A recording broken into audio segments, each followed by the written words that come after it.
Hi, I'm Booksy and I'm an addict. I'm going to be reading just for today, April 7th, 2024, The Value of the Past, page 101, basic text, page 10. This firsthand experience in all phases of illness and recovery is of unparalleled therapeutic value. We are here to share it freely with any addict who wants to recover. Most of us come into the program with serious regrets. We had never finished high school, or we had missed going to college. We had destroyed friendships and marriages. We had lost jobs, and we knew that we couldn't change any of it. We may have thought that we'd always be regretful and simply have to find a way to live with our regrets. On the contrary, we find that our past represents an untapped gold mine the first time we are called on to share with our struggling newcomer. As we listen to someone share their fifth step with us, we can give a special form of comfort that no one else could provide, our own experience. We've done the same things. We've had the same feelings of shame and remorse. We've suffered in ways only an addict can suffer. We can relate, and so can they. Our past is valuable. In fact, priceless, because we can use all of it to help the addict who still suffers. Our higher power can work through us when we share our past. That possibility is why we are here, and its fulfillment is the most important goal we have to accomplish. Just for today, I no longer regret my past because with it, I can share with other addicts, perhaps averting the pain or even death of another. That's just a fancy, well-worded way of saying you never know when your story is going to help somebody. You never know what path mimics yours and what part of your story needs to be said so that it can help someone else. And I think that even though we live with regret, we learn from that regret because we know the pain of that regret. And when you know the stove is hot, you test before touching it to see if it's warm first. So you learn your lesson. And I think that you can feel ashamed of things that you've done in the past, but you don't live there anymore.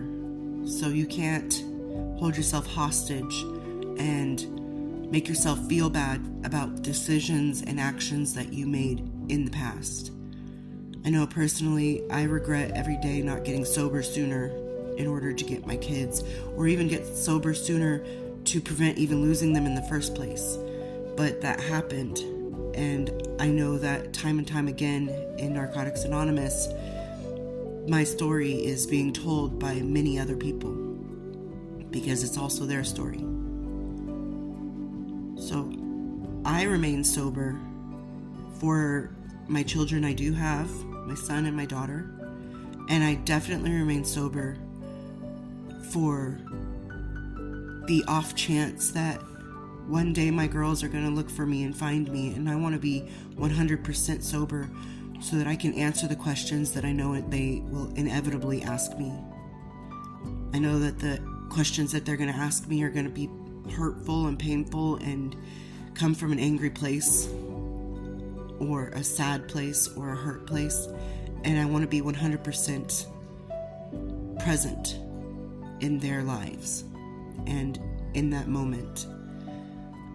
There's many other reasons why I stay sober, but those are the main reasons. I have kids to take care of, and I have kids to answer to. So, don't live in the past.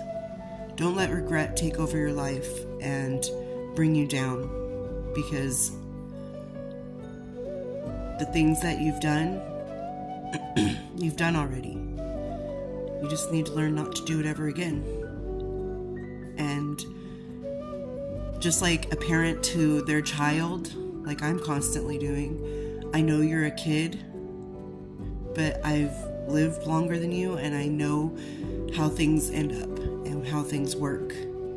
So I can guide you with my knowledge, and hopefully you don't make the same mistakes that I make or I made. So it's just the same thing as a newcomer. I know you're new to this recovery thing, but here's my story. I can tell you how to, guide your way through it, but you're ultimately going to make your own choices. And hopefully something I say will help you figure out what your next step will be. You don't have to make you don't have to make the same path I did, but I can tell you how to get to where you want to go. If you want to take your own scenic route to get there, have at it. But just make sure you get there. And make sure you get there sober. And I hope everyone's doing well out there, and I'll talk to you later. Bye.